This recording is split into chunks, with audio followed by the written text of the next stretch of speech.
Hey everybody, welcome to another video here on the 67 Stang. So appreciate your patience. I know I've done a couple other videos that had nothing to do with the car. It's because I've been, well, I just hadn't had time to work on it. Got a lot of stuff going on at work and family stuff, you know, just life, right? So, but I did want to give you an update because I have been working on the passenger floor pan on the front, getting it all cut out, and I've finally done that. So I'll show that to you in a minute. And I also got a neat toy. Well, I borrowed a neat toy, so got a little bore scope. So what that allowed me to do is look up under this seat riser here and take a gander at what it looks like under there, and if I really need to pull that out or not. So we're going to get in there and take a look at all of this here, well, now. So let me get the camera and bring y'all into the car, and then we'll look at this. Bring into the car. This is not easy to crawl in and out of. So, see, I've got the floorboard cut out, floor pan. Still haven't done anything with toe board, toe kick, whatever you want to call it. I honestly haven't figured out what I want to do, because you can see there's three little spots of blue tape, and under those are three little holes. But other than that, that piece seems very solid. So I'm reluctant to cut out a whole bunch of metal for three little holes. So for those of you that have done this kind of work, I'd be interested to get your opinion, what you think on that, because my thought right now is just to kind of, you know, grind out the area a little bit, get it smooth and clean, and just try to spot weld it, you know, kind of fill it in with weld and call it a day. So let me know. I mean, I have the whole toe board, so I can replace the whole thing, but it seems a lot of work for nothing. So I've now got this all cut out, as you can see, as I shift as best as my fat old body will let me on the car. Okay, so anyway, so I've got this mostly cleaned up and ground down. Now what I'm trying to think about, how am I going to put in the new pan, right? Because do I lap weld it, which is what the factory had up here at the toe, right? The floor pan actually lapped over the toe board. So should I do that? I don't know. Or should I try to butt weld it? And then the same thing over here on this edge. Do I lap it, or do I try to butt weld it? If I try to butt weld it, I've got to straighten that line up because it's all kinds of crooked, but that's doable, not beyond my skills to do that. So I got to figure that out. I do have this side mostly cleaned up. I'm going to try to hit it, get some more of the paint and stuff off of it. And then the other question I've got, let me swing around here, is I've got in, and I can see I've got, well, that's just a gap. That's, I think, supposed to be there. But I've got this hole, and I've got that hole. Right, but otherwise this whole thing appears to be solid, and I'll get up there with the little bore scope and see what it really looks like. But other than that, I mean, see, you can hear it, it sounds good. So if this is the extent of the damage, should I just maybe cut that out and put in a plate, a patch, then come back with the floor pan in here, or what? Or should I just try to cut the whole thing out and replace the whole thing if the rest of it's solid? Now, I'd like to keep as much original metal in the car as possible, but I also don't want it to be back in here in 5 years redoing all this crap. So again, so those of y'all that may have done this, give me some thoughts, give me your opinions, ideas, you know, lessons learned, whatever, on that, so I can get that. But you can see I've got this good, or getting it mostly cleaned up. I honestly said I've never welded before, so I don't know if that's good enough. Or do I need to try to clean it up more on that?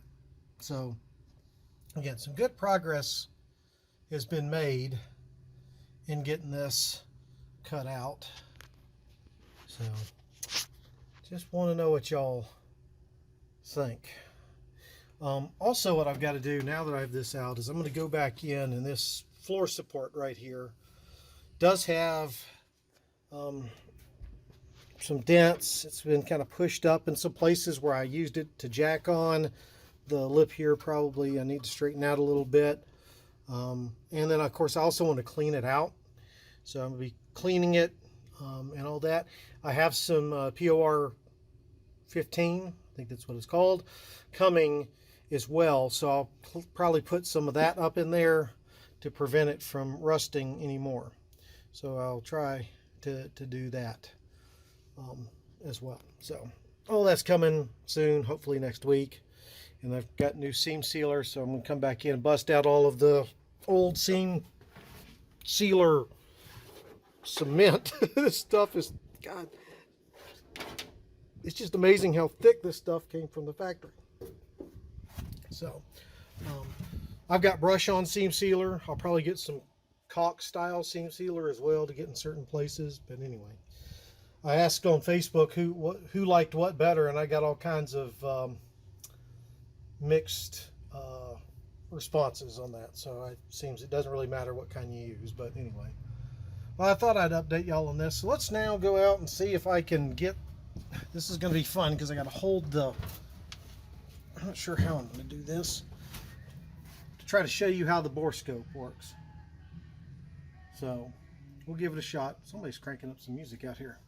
It was me earlier, but not anymore. So let me put y'all down so I can crawl out of the car, and we'll see what we can do. Okay, shooting a video of a video. Okay, so that's looking in, this is the seat riser, between the seat riser and the floor pan on the driver's side.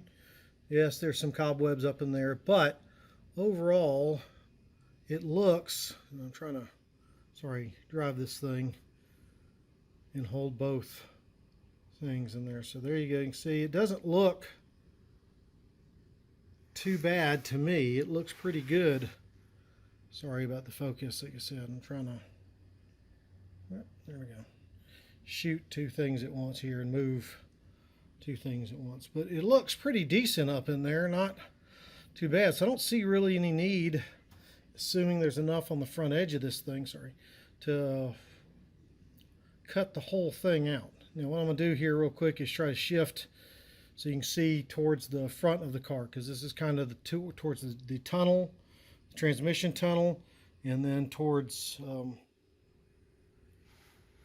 the rear of the car. Let me try to adjust it so you can see there. So give me a second. Okay, so now we're looking towards the front of the car on the driver's side here. And as you can see, again, it doesn't look too bad. I'm not sure if that's surface rust up in there or not. Trying to get this where you can see it the best. But see, looking more down and kind of, whoops. It's not easy getting the glare off my shirt. Ooh, I know this is hard, probably making you seasick, but overall it gives you an idea. It's the best I can do. Sorry guys. Okay folks, sorry we had a little gotcha with my camera. I don't know what happened. I don't think it likes the heat here in Georgia in the summer where it's 90 something degrees Fahrenheit and humidity is, well, let's just say the air is almost as heavy as the car. So anyway, I hope you've enjoyed the video, that you saw some things that were helpful, or at least give you a better idea in the direction I'm heading. I'm really serious about wanting some comments for some suggestions on where to go. Should I do the lap welds for the floor pan, or should I try to do butt welds for those? You know, if you've seen anything else going on I need to pay attention to, please do that, as well as about how do I handle that seat riser. Should I be concerned about it? Should I just patch it? Should I just try to weld it? As well as the toe board. So any of those things that are there, if you could, give me some ideas, I would greatly appreciate it. So with that, I think I'm going to kick you back over to the other video part of this that I think recorded. So anyway, yeah, I'm going to kick you back to me. Oh, and I hope you've enjoyed the little video that's been running of all the grinding and sparks and and all that, just because, well, I had to fill it with something. So yeah, that's me cutting on the car. So anyway, back to me. Okay, my camera quit for some reason. Don't know why that happened, but that's okay. I'm sorry. So anyway, as I was saying, if you liked the video, give it a thumbs up. If you didn't, give it a thumbs down. Please leave comments, suggestions, tips, tricks, anything you've got that might help me. I'd greatly appreciate it. Make sure to tell your friends about the channel. We're up to, I think, 65-ish subscribers is the time of filming the video, which is great. Like to get to 100, because at 100 then I can actually get a real like URL, not just some weird, I can actually say 67 Stang there. So with that, guys, I'll see y'all in the next video. Thanks.